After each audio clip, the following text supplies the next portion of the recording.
So, Griff, I want to take us back to before crypto times. Okay. Who you were and what you were doing before crypto times. I want to chat about being a chemical engineer. I want to chat about the volunteering. I want to also chat about the arc and the events that brought you into the space and who you were at that time and what you were you searching for when you stumbled upon crypto. Okay, that Okay. sounds fun. Yeah. Let's Yeah. go back in time. Let's go back I'm an in old time. man, so if you're talking about this is like 20 years ago at this point, but okay, let's do it. Go. Okay, so I grew up in Spokane, Washington. Okay, not that far. Okay, and I ended up going to the University of Washington, getting a chemical engineering degree. And I worked at, this is kind of funny. I worked at a biopharmaceutical company called Amgen. Okay. This was my first gig. And we were genetically engineering Chinese hamster ovary cells to produce human proteins. Okay. And so what that looks like is like you have these little cells that are genetically engineered to be, they were actually from hamster ovaries. Yes. That were genetically engineered to live as a unicellular organism. Okay. And it was so crazy. These like scientists in like lab coats would have what looks like a shotgun, but it's plastic, right? And they'd literally shoot human DNA into a petri dish. And almost all of the unicellular organisms would die. Okay. But the ones that didn't die, some of them would absorb the human DNA into their DNA. Okay. And then I worked at the pilot plant, and we would take those cells and determine which ones of them had the best sequence that would produce the most human proteins. Okay. And then we'd scale those up into vats, and it was like this gross, it looked like blood. Like it was so weird. And it was just like vats of blood. And I worked on the pumps that would actually try to not destroy the cells. So we'd use these peristaltic pumps. Okay. That would just bend a tube to pump the blood. Okay. The bloody genetically engineered cells to into the vats. Anyway, Okay. that was my first job. Okay. And so then after that, I thought that was a little gross. And actually, it felt like Amgen was part of the Illuminati, basically. So it was like really, I didn't want to be anywhere near that shit. And so I can swear, right? I hope so, yeah. I hope so. We'll see who's producing this. There might be a lot of bleeps now, so watch out. And then after that, I wanted to get into something a little more ethical, and so I went into power generation. Okay. I worked for SNC-Lavalin. Which Okay. This is in the States, but it's a huge Canadian company, construction company, and I was working on building natural gas power plants. Okay. And also did a lot of power generation, like concentrated solar.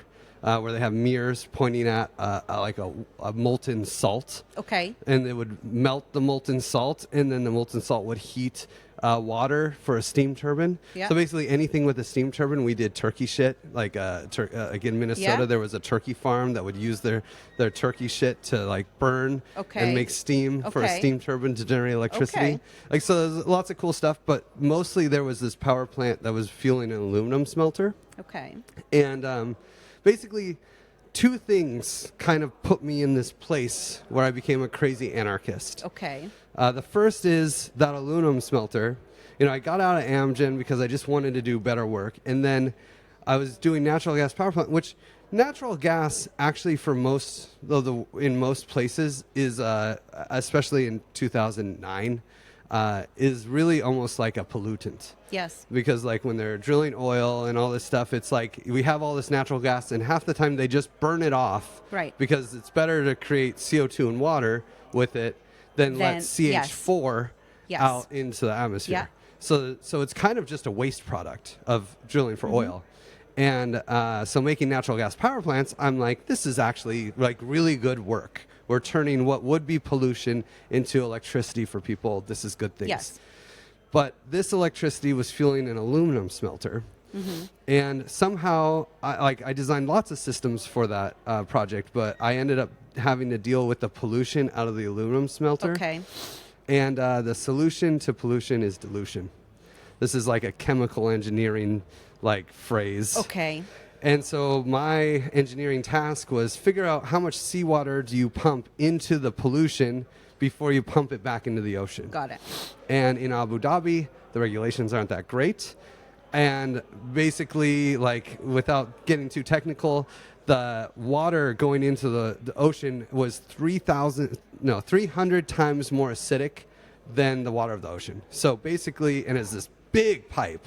Like, we're talking, you could walk through this pipe, just pumping out acid water into the ocean, and I was supposed to design it.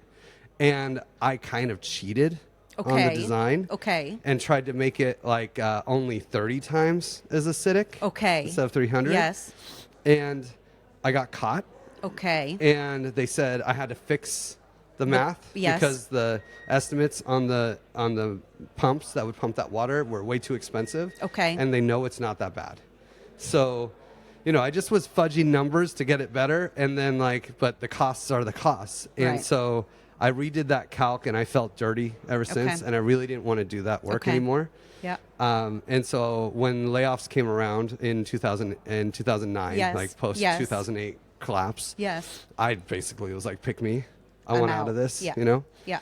And part of the reason I did that was because before that, I was obsessed with the Seattle SuperSonics. Yep. Just like, I mean, I still wear a lot of green. Yes. You know, I was like, I would go to every game. I would wear Sonics gear. Like I wear crypto gear now. Every day. The only day I wouldn't wear Sonics clothes was after they lost because I would be in mourning. I was obsessed, right? And then they got bought by Oklahoma City, a guy from Oklahoma City. Yes. And now they're the Oklahoma City Thunder. But before that, there was 2 years where the guy owned the team in Seattle. And so I helped found an organization called the Save Our Sonics organization. And for 2 years, while I was a chemical engineer, I had another full-time job and it started actually when I was a senior in college. But I had a second full-time job of trying to keep the Seattle SuperSonics in town. And we were going to win. We had a court case. They had a contract. The Seattle SuperSonics had a contract with the city. And they had to. The city, like 12 years before that, rebuilt the arena for them. And there was a clause that said they have to be there for 15 years. And so we were going to legally enforce that clause that the city was going to overlook. And it was like it wasn't from the city at all. We had to fight the city to enforce the clause. And we had a court case. And I had, I ran so many, this is why I became a community organizer, effectively, right? And I ran so many events, and we had a whole party planned because the day the judge was going to give their ruling, and we knew the ruling was in our favor, we were going to throw this huge party, and everything was planned. And then instead, before the judge gave the ruling, 2 hours before, the mayor came out and said, we made a deal with the team, and they're going to give us $30 million, and they're going to take the team to Oklahoma City. And so the whole court case was just like void, didn't matter. The judge never gave a ruling, and the team was gone. So I went from like, we won, we did it, 2 years, we did it, to like, oh my fucking God, what a waste of time. One fucking mayor gets a blowjob and signs a piece of paper, and all this work from the citizens that did all this work to keep the team here just to enforce a city contract doesn't fucking matter, you know? So I lost it. Full on anarchist. I don't care about, if that didn't happen, I'd probably still be a chemical engineer hanging out in Seattle with courtside seats, happy. At the Sonics. Just at the for Sonics. 15 years. Exactly. Okay. I would have watched them win the championship last year, except no, now they're the Oklahoma City Thunder.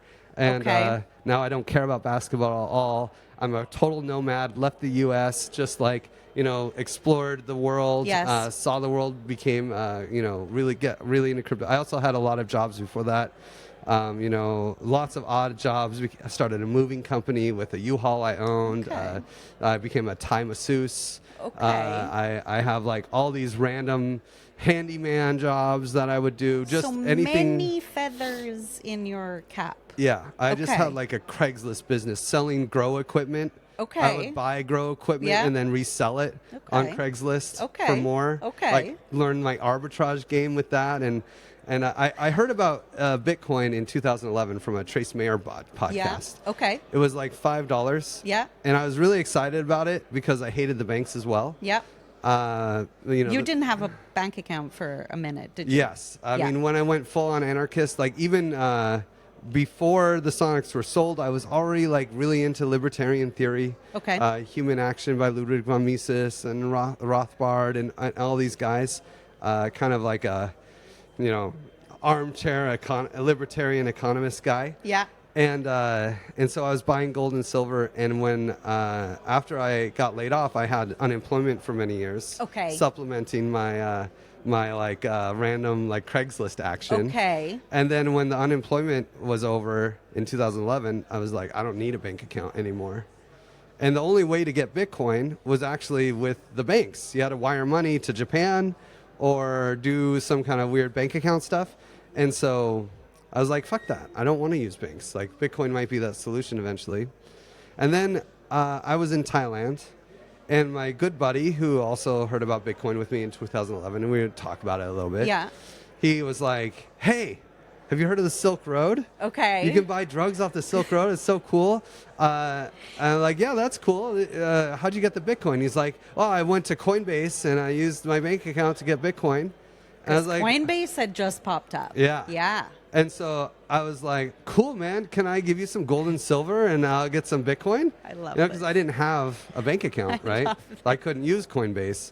And so I traded him like $1,500 of silver and $1,500, like 1 ounce of gold yeah. at the time. And then he gave me a bunch of Bitcoin, like $3,000 worth of Bitcoin. I put that on BTCE. Yeah. And I tried out Litecoin and Feathercoin and Namecoin and Terracoin and all these old coins, all right? All of them. Yeah. I was just kind of diversified. And this was like right after Cyprus in 2013, like April 2013, yeah. They crashed, went to 250 and then down to 50. And because we were watching Bitcoin the whole time, when it went to 250, I was like, this is so crazy. And then after $50, I was like, dude, I want to buy in now. Like, this is, okay. It got down to 50. I think I actually averaged in at about $80. Okay. Right? Okay. And then, I was like, this is cool. I was watching it go up. And then by the end of the year, it went to $1,000. I'm like, what is this stuff? Like, I made $24,000, most of it off of Litecoin. And at that point, I was living off $12,000 a year. Yeah. So I'm like, dude, I could. 2 years. Yeah. Yeah. That's 2 years of lifestyle. Yeah. Like, I'm obsessed. Like, what is this stuff? And then as I got deeper, we have Andreas Antonopoulos. Yes. We have like all these guys, the thought leaders in crypto back then. First off, it was just Bitcoin. Yes. It wasn't crypto. It wasn't blockchain. It was Bitcoin and all these altcoins. They're like other Bitcoins. Yep. And so people were just like talking about all the cool things that you could do with Bitcoin, how we could build something better than governments with Bitcoin, and you were all like, these cool give things. Me. Yeah. Let's go. I became obsessed. Yeah. Because it really spoke to you. Yeah. It like, because I was a systems engineer, process engineer. Yes. I wasn't a computer science engineer. Okay. Right? Yeah. But I was building systems all of my life, or not all of my career, I guess. And so I got excited about how it like kind of tickled different parts of my existence. Yeah. And beliefs and like way of looking at things and what could be better and different and all of this. And in 2013, you could consume all of the content. Yeah. Right? There wasn't that much. It was like Vitalik was writing stuff for Bitcoin Magazine, and there was Let's Talk Bitcoin podcast, and Andreas Antonopoulos would have talks, and then there's like these other random things, And so I would consume as much as I could, and I got obsessed. And then I started arbitraging. Like after 2013, and it went to $1,000, I gave up. And also, I was hurting my wrist doing Thai massage. Okay. I was living in Beverly Hills, and kind of a mix between in my van and with a girlfriend. Okay. I had a U-Haul that I used as a moving van, yes. but I turned the back into a studio apartment. Okay. In this U-Haul. Yeah. And then I also had a girlfriend, and actually I kind of got so obsessed with Bitcoin, my girlfriend got jealous, and I broke up with her because I wanted to spend more time on Bitcoin. Okay. I know. Is this, hold on, like this is an interesting human layer of you, kind of the crypto side affecting your relationships. Oh, yeah. Was that the beginning? Well, she didn't like the screen stuff. You know, she didn't like Because the you were screen time. constantly I'm plugged like, in. I want to work on this. It became an obsession, right? Okay. And like, you know, when I was doing more massage, like it would only be like 2 or 3 hours a day. Okay. And I'd give like a really badass Thai massage. And Okay. I had because this whole you were clientele. just so Yeah. wanted to do the other stuff. Yeah, right? exactly. Yes. And now I'm spending all my time on the computer, and she's like, "Dude, I thought we were gonna hang out," because she was a writer but didn't have too much work. Okay. You know, and so we had a lot of time to just hang out, go to the park, eat food together, and then I wanted to work like 50, 60-hour weeks and just try to understand what this space is about. Yeah. And so it was kind of like she was more of a high maintenance, like we need more time together, quality time girl. And but at that time in your life, you were like, no, I have to pursue this. Yeah. Okay. And so I broke up with her and went to Ecuador and was like, I'm going to be the Andreas Antonopoulos of Ecuador. Okay. Right? Because I spent a lot of time in Ecuador before that. Okay. There's like this nice hippie town, Vilcabamba. Okay. And I was like, I had a lot of friends there. Okay. And they use the US dollar. And they have a 5% tax on any money that leaves the country.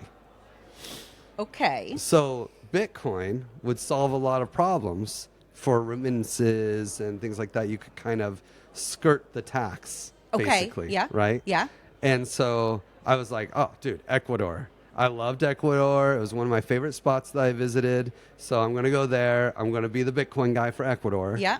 And I was there for about 6 months. And then within that time, it was very clear that like I went around and I tried to pay for everything with Bitcoin. Yes. Like all the hostels and all those people, right? And I'd help them back up the wallets. I'd break into college classrooms. I'd knock on the door. And I would be like, in every computer science class, they have a different name for it there, but the equivalent to computer science classes, I'd knock on the door and be like, hey, can I tell people about Bitcoin? Yes. I want to give everyone Bitcoin, show them how to use the wallet, and da-da-da. And it was just like, and I would say about 70% of the time they would actually let me in. Amazing. Just interrupt their class with like a little random Bitcoin thing. Yes. And that shows you a little bit about Ecuadorian education. But like, anyway. But then it's like, it solved a problem. Yeah. A genuine problem for them, right? Yeah. Like the whole tax with money leaving the country. So then you're like, tell me. Because this is actually important to them. Oh, and the computer science guys were eating it up. They would all talk to me after class, and we had like interesting lunches after that too. It was really fun. And I'd help everyone. I would actually give 4 people the money. Yeah. Right? And then have them send 50 cents to each other, right? And everyone would create a wallet and send money to each other and distribute it while I'm telling them about why this technology is so interesting.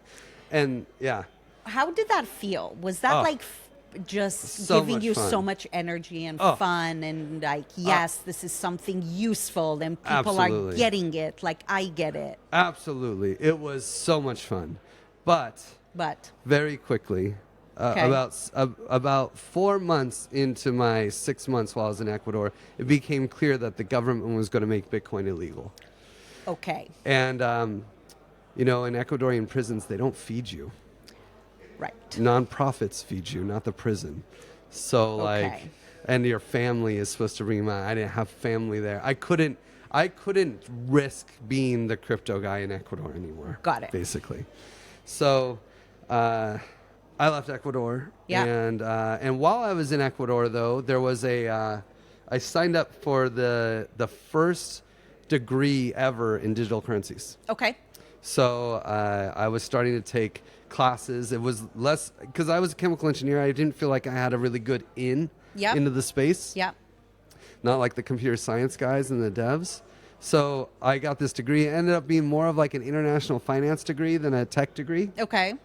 But I got to learn all of the I learned a lot about how international banking works and how Bitcoin works at like the very base level. Okay. And I got really into Ethereum and DAOs. Yeah. And like at the time they called them DACs. Like actually it was before Ethereum. It was more like BitShares and NXT and Mastercoin, which later became Omni. Yes. And like all these, they call them Bitcoin 2.0, right? And so I actually wrote a white paper about a sharing economy for bikes. Okay. I called it a bike. I call it bike, but it was spelled BIK4E. Bicycles in kind for everyone. Beautiful. And the idea was that you could create you could add your bicycle to the DAC network. Yes. And the DAO would then lock money behind your bike. Yeah. That would be released as people rented your bike. Okay. So you would get their rental income and extra tokens in the network. Yeah. But a share of their rental income would then go to everyone who had tokens in the network. Okay. And the first bike within like hundreds of miles would get extra bonus points, and there would be like a bootstrapping phase. So I developed this whole economy around creating a bike sharing network. Okay. A global bike sharing network. Yeah. Right. And so it was just a white paper though. But I used that white paper to get a job at Slockit. So Slockit, I wanted to get into the sharing economy. Yes. I thought there was a lot of opportunity there for crypto, and it just seemed like a beautiful space. So I took that white paper, and I sent it along with a video of me just being me. Yeah. Actually, I was in Guatemala, looking over Lake Atitlan in the background, right? Picturesque. Yeah, because I was just a nomad traveling to like cool spots. Yeah. And eventually, Chris Jens, who worked at Slockit, was the founder of Slockit. He never read my white paper ever, but he did watch my video. And I emailed him a bunch of times, and I was like, dude, I will work for free. I will do whatever you want. I'm good at all sorts of things. Yes. You know, I just want to get Just pick in. me. Let's go. And so I became the first employee of Slockit. Yeah. I was their community manager. Yeah. I had the community manager experience from the Save Our Sonics organization. Yes. And so then I started working for Slockit while finishing my degree. I did all my stuff in Ethereum after that. Well, like there was one homework assignment that was like build a will, like a smart contract will. Yeah. And everyone else did it in Bitcoin. Yeah. And I was just laughing because I did it in Solidity. And it was so easy. And I'm not a developer. How old was Solidity at this point? Barely existed. I think Ethereum had just launched. So we're probably talking 1 month. Oh, wow. Okay. 1 month old. Okay. And in fact, it was one of the first how to build a contracts in Solidity or whatever. And Alex Van de Sande. Yes. Like I posted it on the Ethereum Reddit, right? Yeah. And this is before Slockit was really big news, before we even talked about the DAO so much. Yeah. You know, we were still talking about just sharing economy stuff. And Alex Van de Sande was like so nice to me. He was like, this contract is really great, when it was just shit. You know, and he was just like, here's encouraging. Here's some nice ways to improve it, you know? And like back then, you know, everything was on Reddit. Yes. And just like Reddit today, it's just a shithole. You know, it's just like people talking shit, making fun of you. And when I posted it, I was like ready for the whiplash of like pain, right? Because I've seen, you know, I was in all the subreddits, you know, Monero, Litecoin, Bitcoin, whatever, right? And it's all just people shitting on each other. So you were bracing yourself for criticism. Yeah, exactly. All of it. Okay. But instead, all I got was lovey-dovey good times, which only existed at the time in our Ethereum and our Dogecoin. Yes. Right? Okay. Those were like the two places that were nice to be. Okay. And the rest of the subreddits were just like horrible. But the thing is, our Ethereum was great because there was our EthTrader. Yes. And so all the shit would happen where people are talking about money, right? Yep. And all the builders were in our Ethereum. Was like a safe space. Yeah. It actually, I think that was probably that is one of the most underrated, like, things that Ethereum did to separate itself from the rest. Okay. Is just separating the money talk from the building talk. Okay. No other building system did that until Ethereum did that.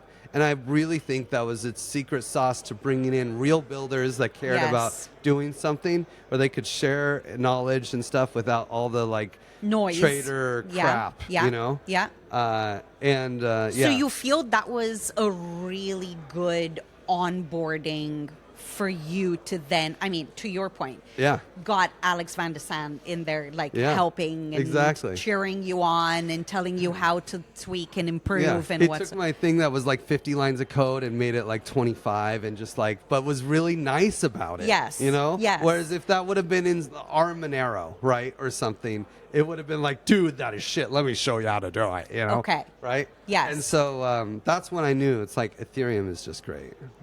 I'll never be wanna anywhere be- else. yes. I'll never be anywhere else. This is home. Yeah. Yeah. And then eventually, you know, we started the DAO. Yes. So like Slockit was trying to do sharing economy stuff. Yep. And it was like smart locks, Yep. right? Like, okay, put something in a locker, someone can buy it or rent it from you. By sending money to that locker, it'll open And then up. it opens. Yeah. But we knew someone would put weed in a locker, right? Yeah. So like, it's like, okay, what jurisdiction do we want this network to be in? Okay. How about the Ethereum jurisdiction? Right. And so this was the motivation behind launching the DAO. Okay. It was like, we need some kind of higher jurisdiction to govern our network. We want some way to be funded, not by VCs, but by the Yes. community. Yes. Let's launch a decentralized autonomous organization that will eventually name itself later. That's why we call it the DAO, because Like TBD. yeah, Yeah. it was like a placeholder name, Yes. and eventually the DAO will vote to name itself. Yes. It never did. We didn't get that far. Yep. But yeah, and then the DAO was way more popular than the Universal Sharing Network, right? And so the DAO ended up becoming the largest crowdfunded project in the history of the world to that point. Yep. Really proved the story that Ethereum could be used for capital formation. Yep. And then 3 weeks later, after the launch, was hacked for So $50 million. June 19th, I believe. Yep. June 19th, 2016. Yep. What did that feel like? You were super frontline, obviously. What did that feel like? You were you were on the front line. You then organized the White Hat group to basically counter-hack the hacker, etc. What was that like to suddenly be in that position? You know, I was obsessed. I was obsessed with crypto. I mean, we became, Slockit and the DAO became almost like the core thing that was happening in Ethereum. Yes. Right? It Yes. was At the the time. Ethereum Yes. community. Yes. So I felt like outside of the Ethereum Foundation, I was the community organizer, not for only the DAO, but for Ethereum. For Ethereum, yes. And so I would go to bed looking at the Slack, making sure everything was cool, no big issues, or try to resolve the issues before going to bed. And I would wake up and I'd go to the Slack. And so I was actually the first person to see the DAO was being hacked, right? Or at least the first person on Slockit. Because another guy was like, hey, Etherscan is broken. This guy, Mo.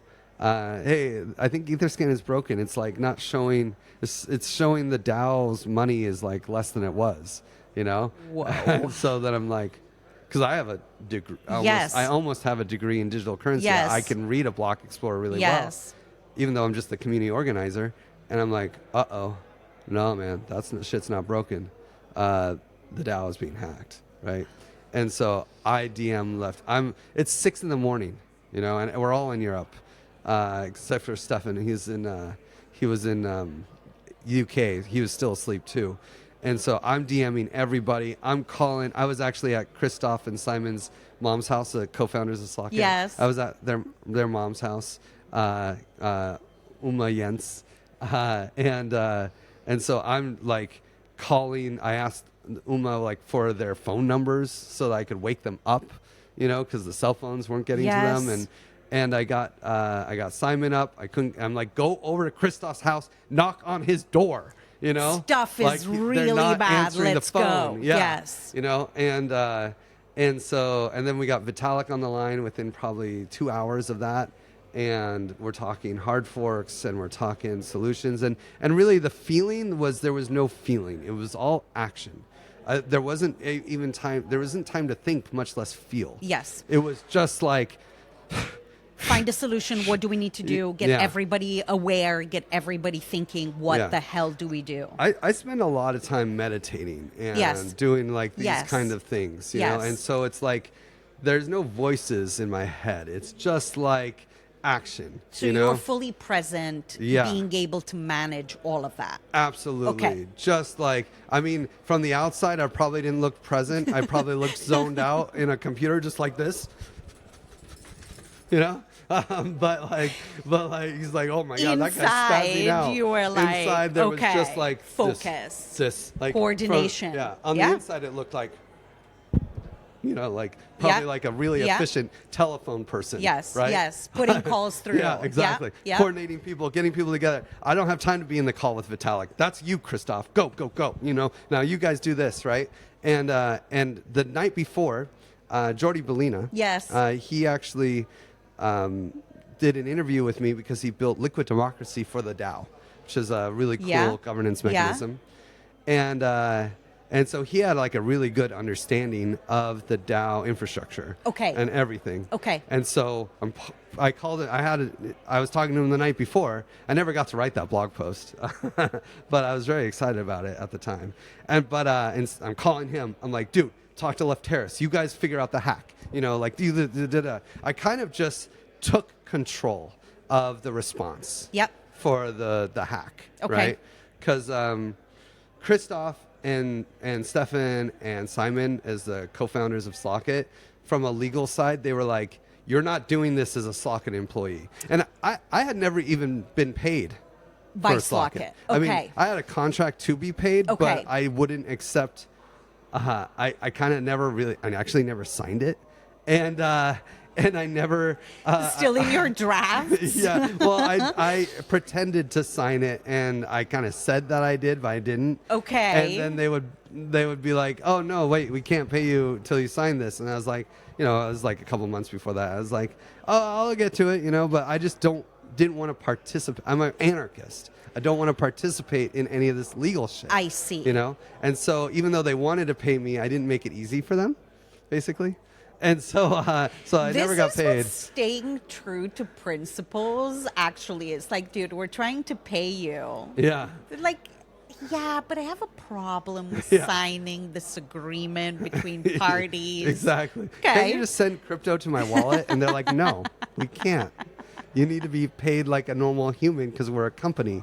And that's how companies work. You're like, I disagree. Yeah. Okay. We'll get around to it, you know? Okay. And then... so technically, you were not an employee because you didn't sign the thing? I wasn't... You know, they considered me an employee. And before I did sign paperwork that didn't have financial. I was a volunteer. I was their first employee with a zero salary. Got it. Right? And I did sign that paperwork. And then there's a new paperwork for money. And I just was like, I don't really want to... I don't want money to be in that realm. I want money to be in the crypto realm. You know? And so, then I was doing all this coordination work, not as Slockit, but just as Griff Green, right? And so I was coordinating with the White Hat Group at the time we were called the Robin Hood Group. Yeah. With Alex Anasande, Fabian, and who we were close to because of the Mist wallet. And of course, Alex was just like my hero. It still is. I love that guy. I'm so sad he's not here. I know. I tried. He just doesn't want to leave Brazil and his family, you know. Good for him. And so then we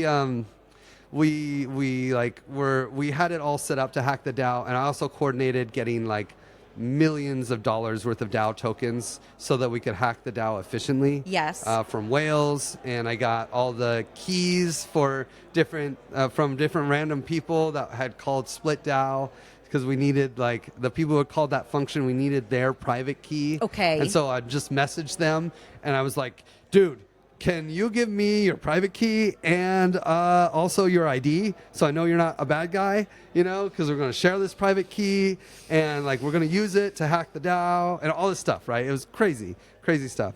And so we had all the tools in place to hack the DAO, and then we decided not to because, well, basically from a lot of people, they wanted to be risk adverse and they weren't sure if it was legal for them to hack the DAO, right?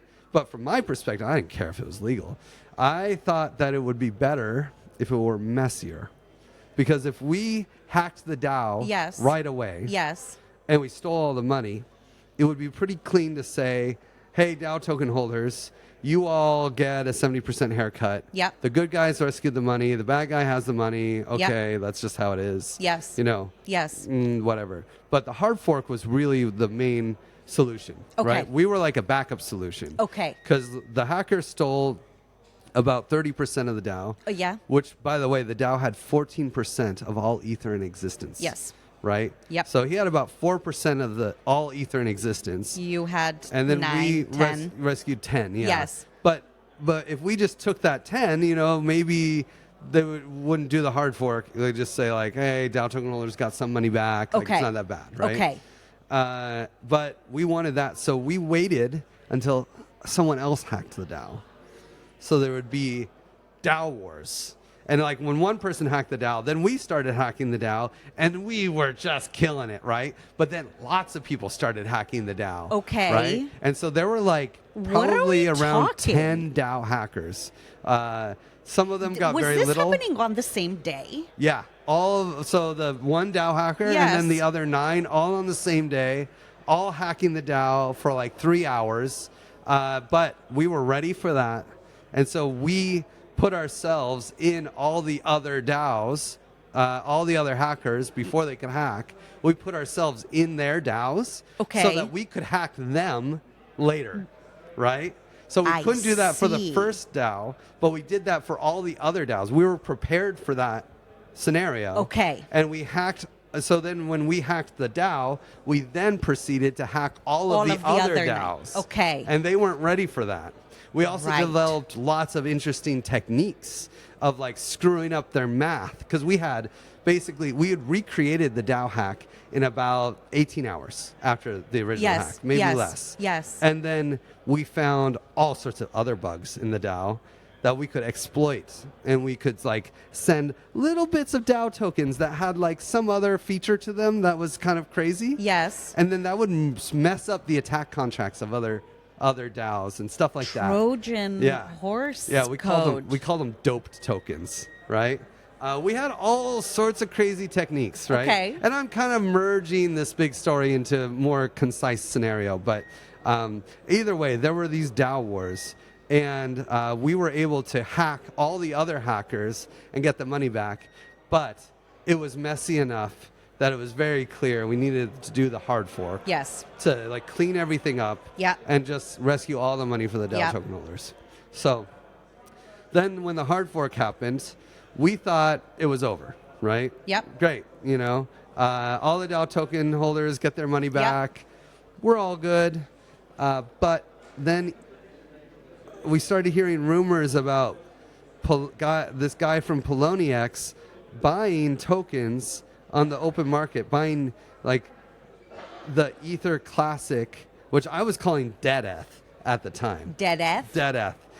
This guy from Poloniex and other like investors from Poloniex were talking to ETH whales, buying up tokens for pennies, right? Old ETH tokens for yes. pennies from developers, Yes. right? And so they got this like big stack of ETC by doing these behind the scenes deals. Yes. And then they launched Ether Ether Classic Classic. on Poloniex. Yeah. And I couldn't believe that Ether Classic could have value.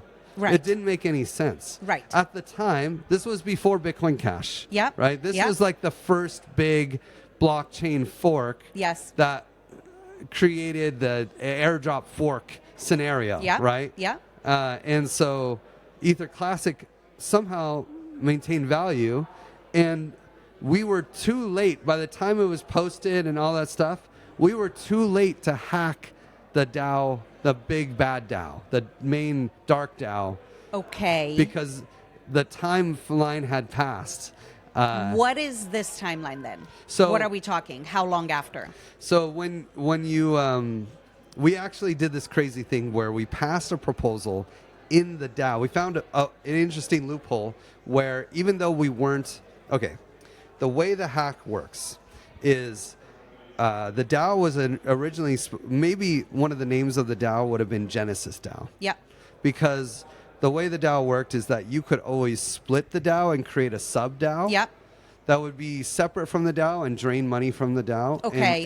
But then there'd be new people from the DAO that would join this sub DAO. Yes. Right? Yes. And there was a few timelines. There's a 7-day split DAO proposal period. And if during that 7 days you had to vote yes on that proposal to join the new DAO. Okay. Right? And then there was a 28-day creation timeline where the people who called split DAO could buy more tokens in that DAO. Okay. Right? And so it was like the crowd sale for the DAO, but it was for that sub DAO. Okay. But only the people who bought into the split DAO could join there. Got it. And then after that 28-day period, there would be another 7-day period to split the DAO or a 14-day proposal period to get money out of the DAO. Okay. Right? So this is why the hard fork could happen was because, well, money was locked in one contract for 35 days. Okay. So we had 35 days to move, to do the hard fork before the Ether would move to a new address. It would be locked there. It's not like the hacker could take the Ether out and just sell it on the open market. Okay. Right? And so because of that system, after the hard fork, once the hacker did another split DAO to move it to a new DAO, we couldn't join. We had to join that split DAO. Because you didn't have... We had dark DAO tokens, so we could have joined his split DAO. I see. But we didn't join do it in time. I see. We were 2 days late. Oh. So we had the whole setup to hack him, but we didn't think Ether Classic would be worth anything. So we kind of screwed up there, you know? We could have, but what would have happened is then we would just be every 35 days. There would be this weird hack thing where we try to hack each other and like whoever went, and it would be like this weird like stalemate forever on the Ethereum blockchain. Ground DAO day. Which is why the hard fork happened in the first place was because these stalemates were the strategy, and it would be such a distraction from everything that's happening on Ethereum. It's like, let's just hard fork it, stop all this madness, and you move on. Okay. Right? But we could have actually kept doing that on Ether Classic. I see. Okay. And we just didn't. I think that's a lot. I know this is a lot. Yes. So, yeah. Two things, because then you had the parity hack. Yes. A year later? About a year later, About a year later. My question is, and you were again involved in that, and you were again with the hacking. What does that feel good when that happens, to be in the middle of things and be able to solve things? Did it ever stress you out? You know, I wouldn't say it feels good. It doesn't feel good. It feels like responsibility. Right. It feels like, you know, with great power comes great responsibility. Yes. You know, I can be Spider-Man. You can be Mary Jane. You know, like we can go hack the DAO together. You know. Anyway, it's like it's just sorry, it's the red hair. I just couldn't say it. I couldn't resist. But yeah, it just felt like we were the people with the trust of the community for a long time. And to your point, it's that responsibility and that trust. They're looking at us. We have to sort this out. Yeah, like after the DAO, I had all the connections and all the coordination power, right? And Jordy and Barry Whitehat and Lefteris and Taylor Monahan. Yes. And there's this other guy, Harry, and just like even Hudson Jameson helped out in the White Hat group a lot, and Alex Mendesande, and lots of people like would just jump in and help us do things, and because we had this trust, there was like an opportunity to help, you know, and people would call us and tell us, oh my God, there's this problem. So there's the $200 million parity multi-sig hack. There were lots of ICOs that had issues. Okay. And you were as that assembly of people, to your point, with the coordination mechanism already tried and tested. Exactly. You would be called in to sort shit out. Yeah, exactly. And it was almost always just volunteer basis. We'd take tips. Yeah. We didn't charge people. Yeah. It wasn't really sustainable. Yes. You know, especially with a brain like Jordy Bellina, because it was really me and Jordy as the, I was like the coach and he's like the quarterback, you know, and then we'd bring other people on the team. And so it was like, eventually it just kind of died out because it didn't make sense. We just weren't business people, and but now Seal 911 does all that work, and as far as like how it felt, I don't know. Maybe I'm just like a numb dude without I don't feel my feelings. I don't know. Like, I want to answer your question, but I'm like, I don't know. It just felt like something I had to do, It just felt like, it's like, why does an ant carry that piece of bread to the ant hive? I don't know. What's he feeling? I have no fucking clue, man. I just know I got to bring the bread. You are not an ant, Griff. Okay, it's fine. Totally fine. You feel like one. Inside, you're an ant. In those moments, it just feels like instinct. Yes. And action. It doesn't feel like... Right. And that's an important realization, right? Because you did just spring into action. Let's go. Let's do this. Yeah, and that's what allowed us to do what we would do, because we'd hack shit really fast. We wouldn't ask for permission. Yes. Like we wouldn't call a lawyer. Right. We would just do it. Let's just organize and do it. Yeah, let's just steal the money, Do you feel in everything that you do and have done since, does that persist that way for you to do things? Not necessarily in terms of like, never mind lawyers, all of that, but this drive and maybe sense of responsibility because this is your home and you want the current system to be replaced, and you have that still, I think, belief that it can and it should and it will. Yeah, I mean, absolutely. I mean, I don't feel like I have to be so responsible anymore because, like, there are much more professional, skilled people that are doing a way better job than I ever could. Seal 911. If you ever get hacked on Telegram, message at SEAL_911_bot. If anything bad happens, Telegram takeover, just like anything, you're like, oh, I think this smart contract might be vulnerable, or someone's going to sue someone. I don't know. Whatever. Anything bad in Ethereum. Yes. Message Seal and tell them about it. There's like a very great coordination system for all this kind of incident response. And brilliant people behind it. Incredible people. Yes. Incredible people. Agreed. Volunteers also. Yeah. So like, they have the same horrible business model as I did, and the same values, but with much better skills. So like, I'm not a developer. What am I supposed to do? Coordinate.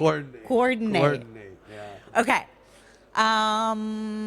Anything that I know we've talked about a lot, and you've shared a lot. Is there anything that you've never said publicly or shared publicly or wanted to, but didn't? I mean, you're pretty outspoken. I never said that I actually made a lot of money buying and selling grow equipment on Craigslist. I can tell you that. I never said that one. That was the first. But I did. Actually, that was one of my more profitable businesses. Because I had a buddy in Bellevue and I was in Seattle, and anytime we kind of set prices and we'd buy a bunch of grow equipment, and then when someone was below our prices, we'd go buy it, and haggle them even lower, because usually they got busted by the cops or something. You're not a good businessman. That sounds not arbitrage. Bad. It wasn't bad. But the reason I'm not a good businessman is because I'm more value driven than money driven. I'm just not a money person. Yeah. Okay.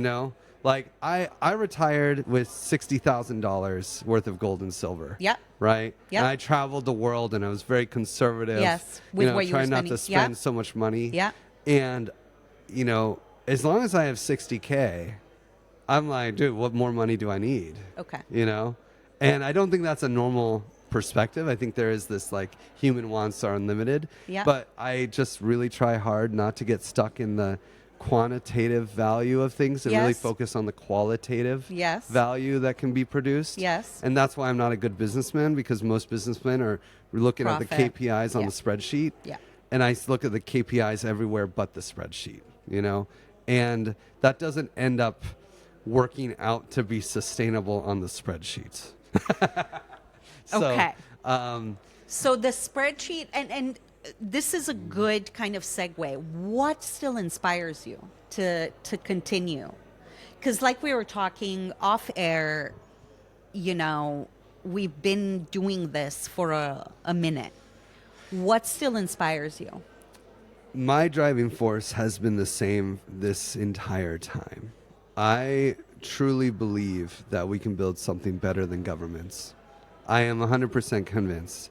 Ever since my heart was broken by the Seattle SuperSonics, I have been a raging anarchist, and I just have a chip on my shoulder. We're taking those motherfuckers down, you know? And so Seattle SuperSonics, this is what Clay they like Bennett. launch. Clay Bennett, Howard Schultz, all you motherfuckers. No, okay. So anyway, Howard Schultz was the CEO of Starbucks who sold the team to Clay Bennett, the guy from Oklahoma City. Who I see. Fucking won a championship last year.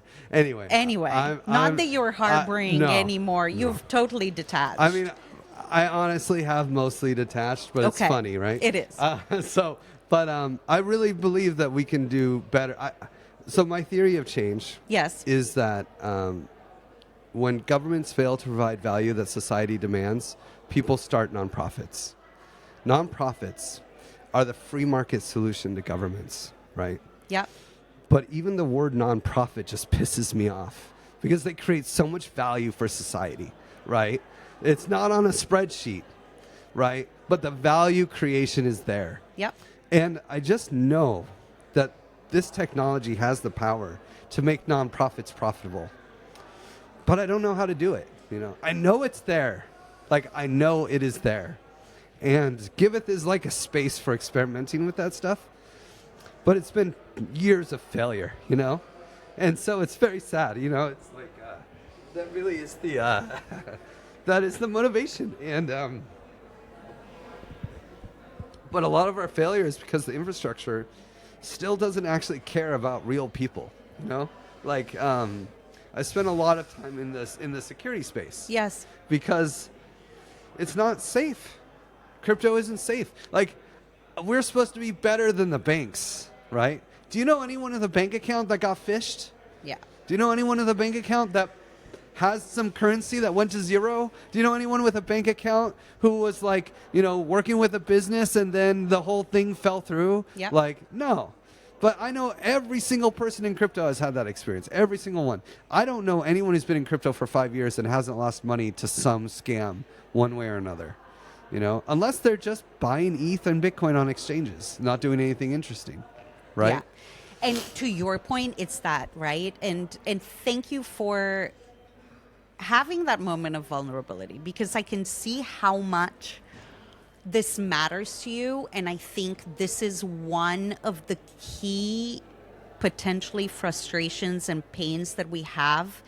And what you just said, you know that it's there. It's just how do we get to where it's actually reality? Yeah. And we don't continue to have these failures in security, in what we're using the technology for, in how we're interpreting that profit. Because if we still do it by the spreadsheet. Yeah. I mean, I would say on Giveth, about 30% of the funds that has been raised on Giveth has been lost to either speculation problems. Right. But honestly, probably more than half of it, scams, phishing. Yeah. You know, sending money to the right address on the wrong chain. Very common, you know, because we use all these chains. Easy to do, especially when you're just getting started. I mean, my God, we have friends who get hacked and they've been around for 10 years. I got hacked 6 months ago. Right. I clicked a bad approve, trying to get into a hacked Discord. Right. You know, like, and I'm a security guy. So, like, I mean, what is the hope for other people? Yeah. You know? So, I just, this technology has the power built in. Yeah. But I feel like we're not prioritizing the actual value creation. Mm-hmm. We've just gone, like, so much of the mind share has been into building efficient casinos. Mm-hmm. And now it's hard. It's also true, though, that that space, that group of people who were excited about it in 2013, even though they were 80% or maybe 70% of the mind share, was really like, we're going to build something better than governments. We're going to like build like Yep. a parallel police, right? Like Yes, a yeah, separate yeah. society with crypto. That was actually the dominant mind share in 2013. And that group has gotten larger in numbers every year. Yes. There is no bear market for that group. Like, lots of people see the promise in this technology. And there is like so there is a growing movement, but it just gets drowned out. Yeah. And it also doesn't have any real money behind it when there's so much more money in the casinos.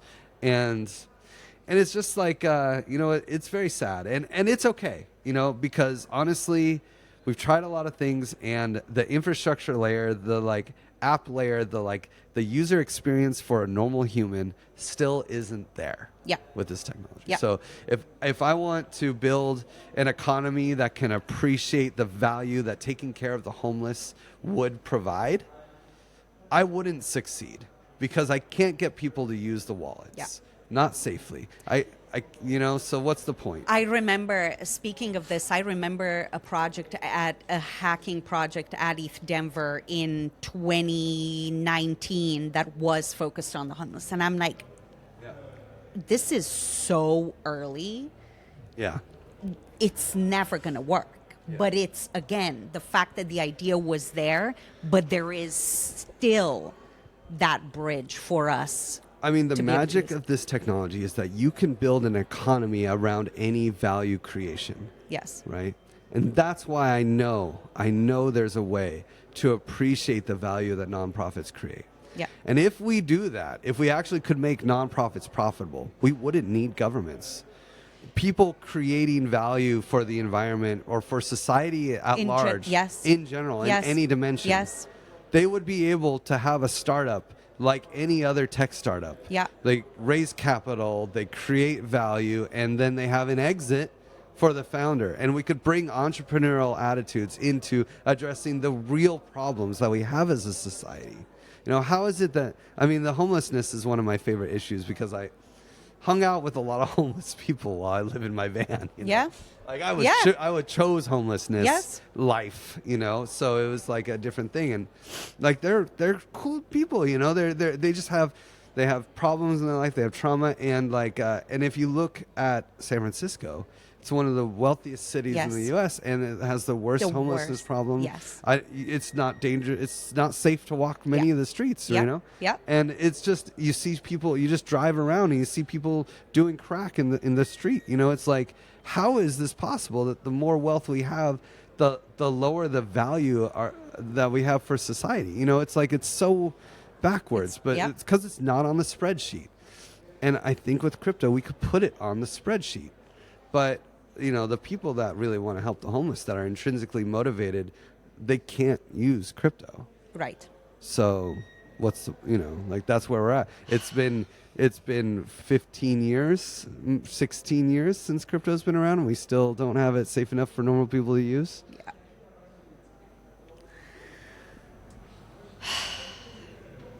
We're going to get there? We'll get there eventually, but I don't know. I don't think we missed the boat. I think we will get there. And the DAO had a bunch of leftover money. Yes. And so now we're staking it and using it for this exactly, Yes. to actually provide, fund security projects Yes. that can make, because I feel like we spend so much energy on security, Yep. but we don't spend enough energy on safety. Interesting. The wallets are all secure, Yeah. but they're not But the safe. safety of using, the secure thing. It's Yeah. like driving on a one-lane road with no guardrail that's actually two ways, Like, it's safe. It's secure. The road is secure. The pavement is there. But the driving is not safe. It's not safe, because if a car comes this way, you swerve off there's no guardrail, you go off the cliff. Yeah. Right? Yeah. Or you go into the wall and you smash it head-on collision. Yeah. Like, that's basically crypto right now. And It's a we very need good metaphor. guardrails. We need two-lane roads. We need some support for normal people. And we need to keep it non-custodial, because we have the technology to actually make it safer than banks. Yeah. We can copy everything banks do and make it non-custodial where a bank can't steal your money. Yeah. Right? Yeah. So it could be safer than the banks. And it's been able to be that way for a long time. And now with account abstraction, it's like no-brainer to be safer and easier than the banks to use. But I still don't really see any adoption there. You know, there are wallets that try to. I tried to launch a wallet for that. There's like Bonus is a great wallet. There's lots of, even Coinbase's wallet, just like custodial wallets, are really good. But like, you know, how do they make money? Where is the value, right? And it's still thinking about it with the old perspective, right? And to your point, looping back to the spreadsheet. Yeah. It's all about the spreadsheet. It's all about the spreadsheet, and also how many columns, like the columns and the rows in the spreadsheet have not changed. And that's the issue. Yep. Yeah. Yeah. And I mean, for me, tokenization and trying to figure out how to build economies that can enter the spreadsheet. Yeah. But still appreciate that qualitative value. Yes. You know, it's that transfiguration between like qualitative value to quantitative value. Yeah. Like that's the magic of crypto that we can do, where you can build economies around this. Because this is, look at Bitcoin, right? Bitcoin is the first example of this actually happening. Anyone in the world, you could be in Africa, Asia, you could be in Antarctica. You can create a Bitcoin address and receive money from anyone else in the world. And this is like the roads. But it wasn't built off donations. It wasn't built off taxes. It was built by creating an economic system. Yep. Creating supply and demand.